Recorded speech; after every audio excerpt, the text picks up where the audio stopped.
Assalamualaikum dan selamat sejahtera. Apa khabar murid-murid? Diharapkan semua murid dalam keadaan sihat sejahtera. Saya, Cikgu Afan akan mengajar kalian subjek bahasa Melayu yang bertajuk Waspada Gerakmu. Untuk pengetahuan murid-murid, tajuk Waspada Gerakmu ini terdapat pada muka surat 56 dalam buku teks Bahasa Melayu tahun 5. Diharapkan semua murid sudah pun bersedia untuk mengikuti pembelajaran pada hari ini.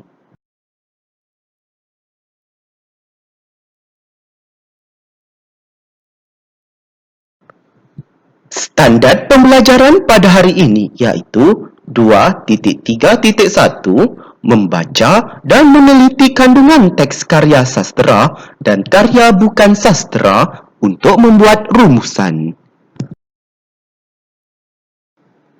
Objektif pembelajaran pada hari ini iaitu pada akhir pembelajaran dan pemudahcaraan, murid akan dapat membaca dan meneliti kandungan teks karya sastera mengenai waspada gerakmu untuk membuat rumusan.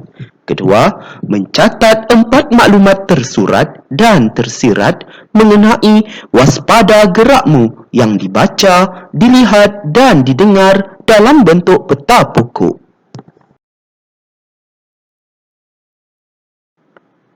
Kriteria kejayaan pada hari ini, murid berjaya membaca dan menjelaskan kandungan teks karya sastera mengenai waspada gerakmu untuk menulis sebuah rumusan. Kedua, murid berjaya mencatat 4 maklumat tersurat dan tersirat mengenai waspada gerakmu yang dibaca, dilihat dan didengar dalam bentuk peta pokok. Baiklah murid-murid, pernahkah murid-murid terdengar mahupun terbaca keratan akhbar mengenai kes jenayah Ragut? Ya, mungkin ada murid-murid yang pernah terbaca mengenai kes jenayah Ragut ini daripada mana-mana media massa. Mungkin murid-murid terdengar daripada radio ataupun televisyen. Mahupun murid-murid ada yang membaca maklumat ini daripada surat khabar ataupun majalah. Dan di sini, cikgu sudah tunjukkan keratan akhbar yang bertajuk Tangan Hampir Putus Dilibas Peragut. Tajuk ini amat mengerikan dan menakutkan kepada para pembaca. Jelaslah di sini, kes jenayah Ragut ini boleh menyebabkan kecacatan. Dan akhirnya kemungkinan boleh menyebabkan kematian sekiranya berlakunya kes Ragut ini yang serius. Dan kita lihat maklumat gambar yang kedua itu di sebelahnya mengenai barangan yang diberkas oleh pihak polis daripada pihak peragut. Jadi lihatlah barang-barang yang ada di situ seperti apa.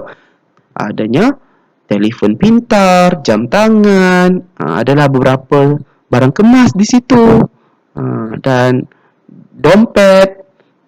Dan diharapkanlah murid-murid apabila berada di luar ataupun di luar kawasan rumah ataupun di mana-mana sahajalah kan, pastinya murid-murid perlulah bersama dengan rakan ataupun orang lain untuk menemani murid. Sekiranya murid-murid bersendirian, pastinya kes Ragut ini akan berlaku kepada murid-murid kerana peragut akan berani apabila tiada sesiapa yang menemani seseorang itu. Dan diharapkan murid-murid dapatlah menjaga diri sewaktu berada di mana-mana sahaja.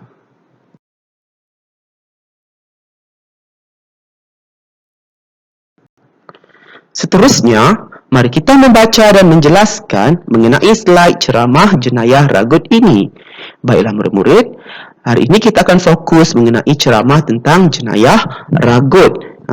Ceramah ini diadakan oleh Kelab Pencegahan Jenayah Sekolah Kebangsaan Seri Damai. Untuk pengetahuan murid-murid, ceramah ini disampaikan oleh Inspektor Syahrul. Dan di sini terdapat 3 maklumat, 3 slide, iaitu slide yang mengenai ceramah jenayah ragut. Oleh itu, mari kita membaca maklumat yang terdapat dalam slide PowerPoint tersebut dan juga menjelaskannya. Yang pertama, di manakah jenayah ragut kerap berlaku? Pastinya yang pertama, lorong yang gelap. Lorong yang gelap ini pastinya memudahkan peragut untuk melakukan jenayah. Yang kedua, kawasan yang sunyi. Kawasan yang sunyi ini pastinya tiada sesiapa ataupun tiada orang yang berada di kawasan tersebut. Dan pastinya peragut akan mencari mangsa yang berada di kawasan yang sunyi. Seterusnya yang ketiga, bahagian tepi jalan, iaitu akses mudah kepada penjenayah motosikal. Jadi di sini peragut akan mudah untuk meragut mangsa apabila mangsa melalui tepi jalan raya tersebut. Dan yang keempat, kawasan berhampiran dengan mesin teller automatik ataupun ATM. Kawasan inilah merupakan kawasan yang selalu orang ramai akan mengeluarkan duit. Pastinya peragut akan memerhati sesiapa sahaja yang mengeluarkan duit, terutamanya golongan perempuan yang menggunakan beg tangan. Dan peragut akan mudah untuk meragut beg tangan yang mengandungi duit. Kita lihat slide yang kedua. Bagaimanakah jenayah ragut boleh berlaku? Jadi di sini maklumat yang pertama, membawa beg tangan dan beg duit secara sambil lewat.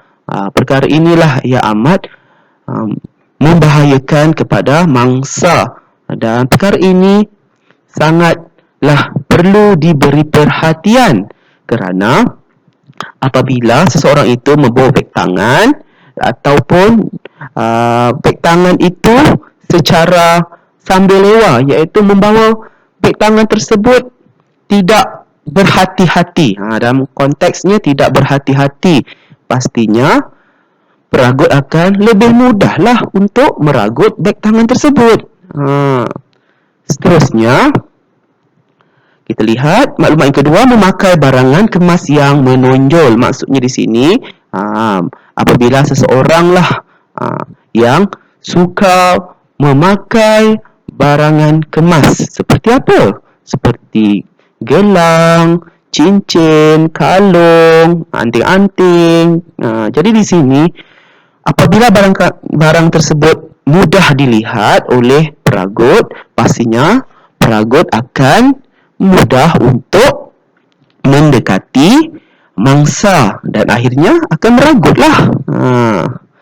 Dan maklumat yang ketiga, leka menggunakan telefon. Inilah perkara yang menjadi punca kepada jenayah ragut itu berlaku, kerana apabila seseorang itu leka ataupun lalai menggunakan telefon, pastinya peragut akan mengambil kesempatan untuk meragut. Dan kita lihat slide yang ketiga di situ, panduan pencegahan kes ragut, tentang cara-cara untuk kita membanteras ataupun menghalang ataupun kita dapat mengekang kes ragut ini. Jadi di sini kita lihat maklumat yang pertama, sentiasa peka akan situasi sekeliling. Pastinya kita akan waspadalah. Waspada selalu di mana-mana sahaja kita berada. Kita perlu lihat kiri, kanan, belakang, depan, ada atau tidak orang yang lalu lalang ataupun sesiapa sahaja ataupun penunggang motosikal yang berdekatan dengan kita. Dan kita pastinya dapat mengawasi barangan yang berharga. Maklumat yang kedua pula, pastikan perjalanan kamu mudah akses ke bahagian yang lebih selamat. Jadi di sini contohnya, perjalanan mangsa ataupun seseorang itu mestilah berada di kawasan yang lebih selamat. Supaya apa? Supaya peragut berasa takut apabila mangsa ataupun seseorang itu berada di kawasan yang lebih selamat. Mungkin kawasan yang lebih selamat itu kawasan yang berada di tempat orang ramai.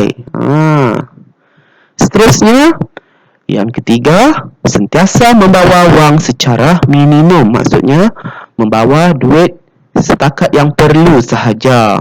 Contohnya, kalau sesiapa sahaja yang mahu membeli barangan, barangan tersebut kalaulah harganya 200, murid ataupun siapa sahaja mestilah membawa duit itu lebih kurang RM250 sahaja, kan?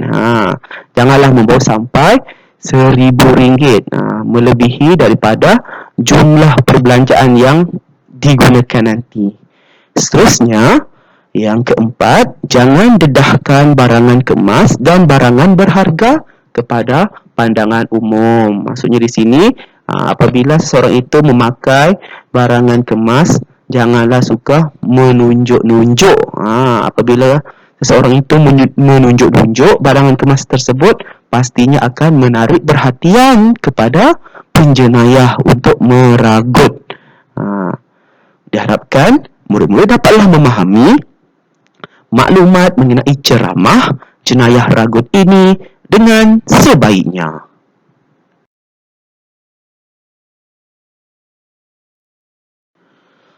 Baiklah murid-murid, mari kita membaca teks dialog mengenai persembahan drama tentang kejadian kes ragut ini dengan sebutan dan intonasi yang betul.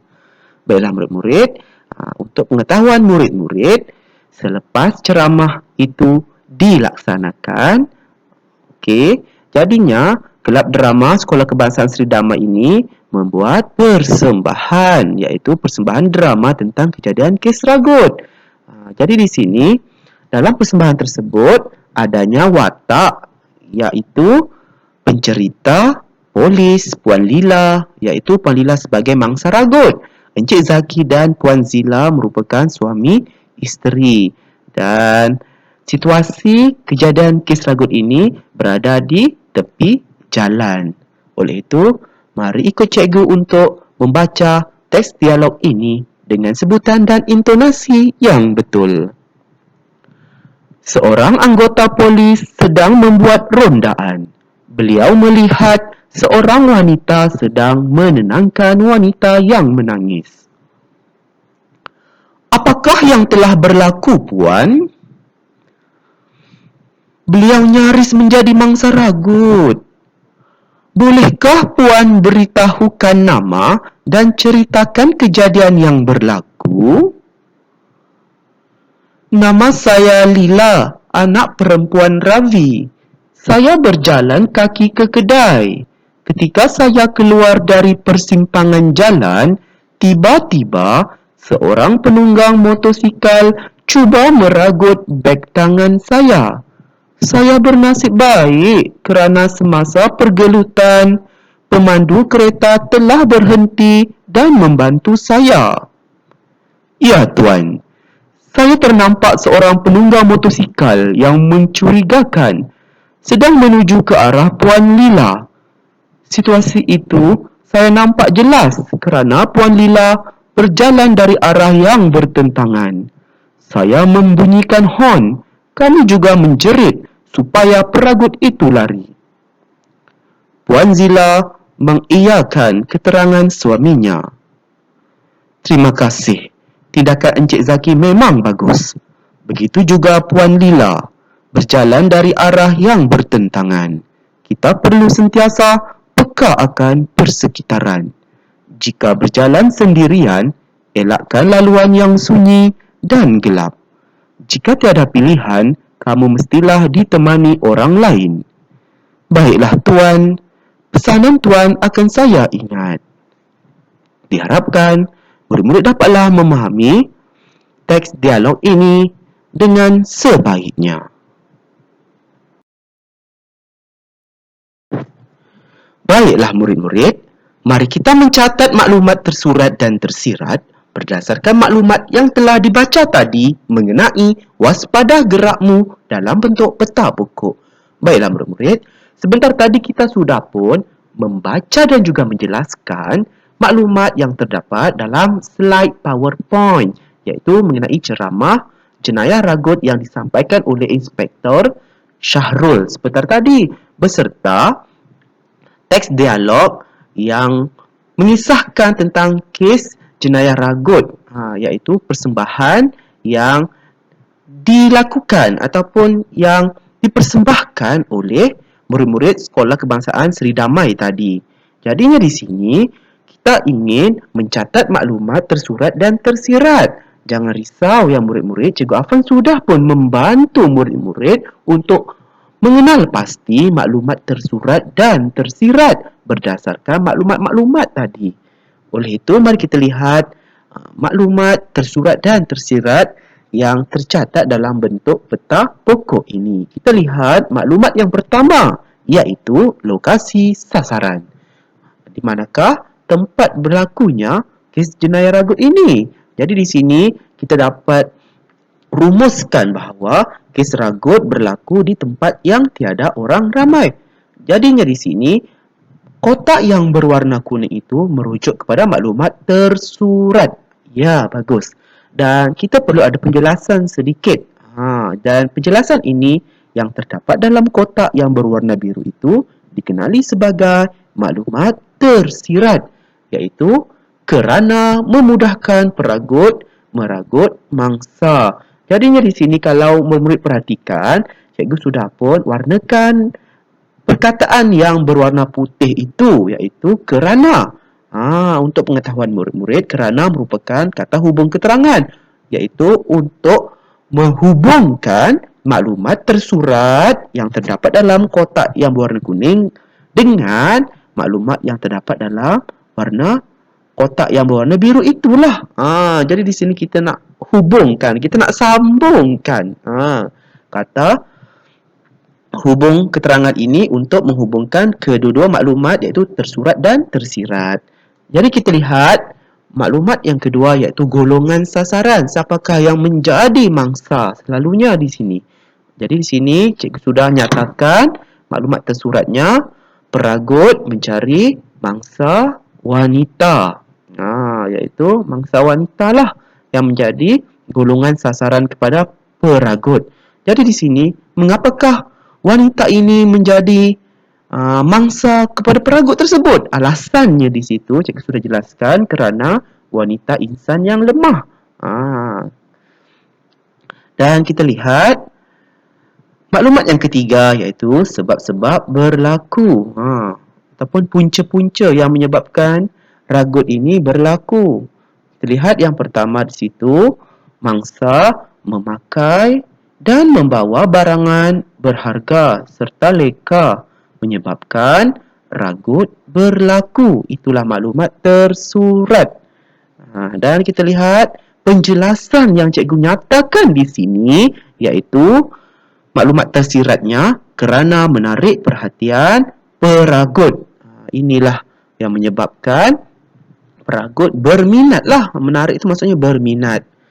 Dan maklumat yang terakhir, langkah-langkah keselamatan yang perlu dilakukan oleh sesiapa sahajalah di situ, iaitu elakkan bersendirian dan sentiasa berwaspada di mana-mana sahaja. Dan maklumat tersebut, maklumat tersurat, cikgu sudah pun jelaskannya di bawah itu ya, dalam kotak yang berwarna biru, iaitu bagi mengelakkan kes ragut berlakulah, tujuannya kan. Dan di situ juga cikgu sudah nyatakan kata hubung keterangan, iaitu bagi. Apabila murid-murid hendak menjelaskan maklumat tersurat, maklumat tersurat ini perlulah dihubungkan ataupun disambungkan dengan menggunakan kata hubung keterangan, iaitu untuk menjelaskan maklumat tersurat dengan maklumat tersirat tersebut. Diharapkan murid-murid dapatlah memahami maklumat tersurat dan tersirat mengenai waspada gerakmu ini dengan sebaiknya.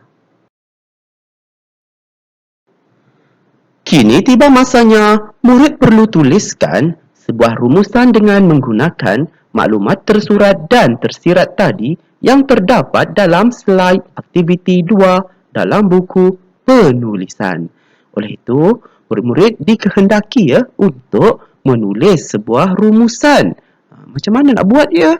Mudah saja. Cikgu Afan sudah pun membantu murid-murid dengan menyediakan satu format khas lah untuk menulis rumusan seperti yang murid-murid dapat lihat di sini, iaitu cikgu sudah nyatakan pendahuluan iaitu P1, iaitu perenggan yang pertama. P1 merujuk pada perenggan yang pertama iaitu pendahuluan.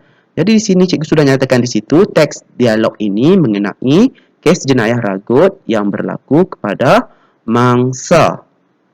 Dan di sini kita dapat lihat P2 iaitu perenggan yang kedua. Perenggan yang kedua ini merupakan rangkuman ataupun gabungan maklumat tersurat tambah dengan maklumat tersirat. Maksudnya dihubungkanlah kan maklumat tersurat dan juga maklumat tersirat tadi.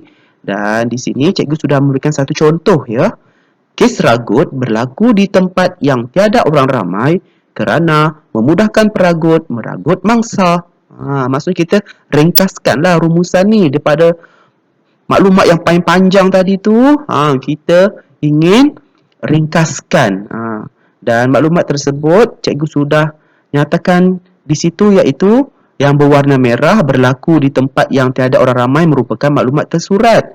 Dan cikgu gunakan kata hubung keterangan iaitu kerana. Kerana di situ merujuk kepada kata hubung keterangan. Maksud ingin menjelaskan maklumat tersurat tersebut iaitu memudahkan peragut meragut mangsa. Maksud kita ingin jelaskan lagi maklumat tersurat tersebut.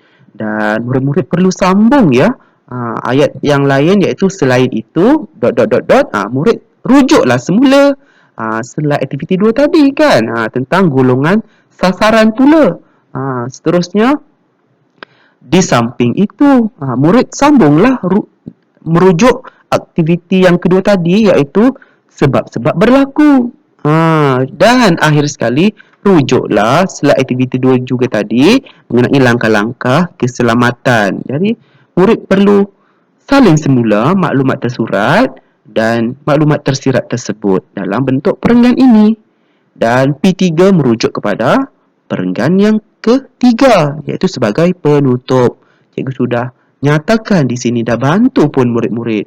Dah memudahkan urusan murid-murid lah untuk menyiapkan rumusan ini, iaitu kesimpulannya kes ragut ini perlu dibanteras dengan segera agar tidak mengundang bahaya kepada mangsa. Sekiranya murid-murid ada idea lain tentang kesimpulannya, tidak ada masalah. Murid-murid teruskan dengan idea. Murid-murid pastikan ada maklumat dan tersirat. Maksudnya ada keterangan. Di sini cikgu gunakan agar kan. Gunakan kata hubung keterangan untuk menjelaskan maklumat tersebut. Diharapkan murid-murid dapatlah menyiapkan tugasan aktiviti 3 ini dengan sebaiknya. Selamat berjaya ya murid-murid. Semoga kita bertemu lagi dalam pembelajaran dan pemudahcaraan pada hari yang lain. Sekian, terima kasih.